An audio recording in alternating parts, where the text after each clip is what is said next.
చెరువు పారిశ్రామిక వాడ పాశమైలారు పారిశ్రామిక వాడలో సిగాచి ఫార్మా అనే కెమికల్స్ ప్రొడక్షన్ ఫ్యాక్టరీలో ఒక బ్లాస్ట్ జరిగింది.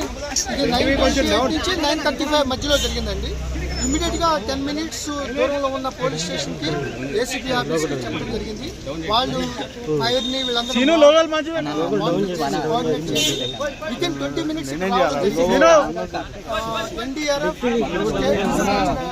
ఎస్డీఆర్ఎఫ్, డీడీఆర్ఎఫ్ ఇంచుమించు 10 ఫైర్ ఇంజన్లు, రెవెన్యూ, పోలీసు, స్టేట్ సంబంధించిన బలగాలందరూ కూడా ఇక్కడ రావడం జరిగింది.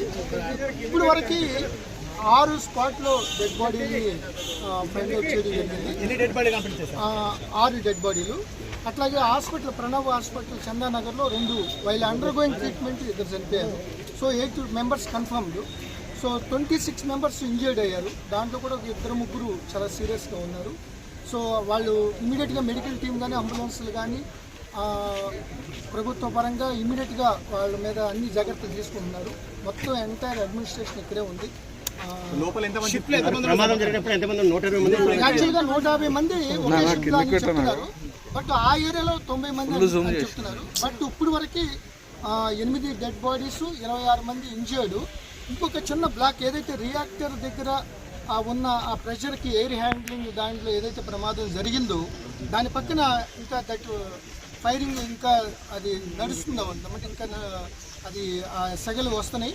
సో ఈ యొక్క ఎన్డీఆర్ఎఫ్, ఎస్డీఆర్ఎఫ్, డీడీఆర్ఎఫ్ కంటిన్యూస్గా ఆపడానికి ప్రయత్నిస్తారు. అదైతే కానీ మనకి అవన్నీ కూడా వెరిఫై చేస్తారు. కంపెనీ వాళ్ళు, రెవెన్యూ ఆఫీషియల్స్, కలెక్టర్ గారు, చెప్పిన దాని ప్రకారం 150 మంది పనిచేసే 90 మంది ఉన్నారని చెప్పారు. ఇప్పుడు 14 మందికి క్షతగాత్రులు, 26 మంది క్షతగాత్రులు.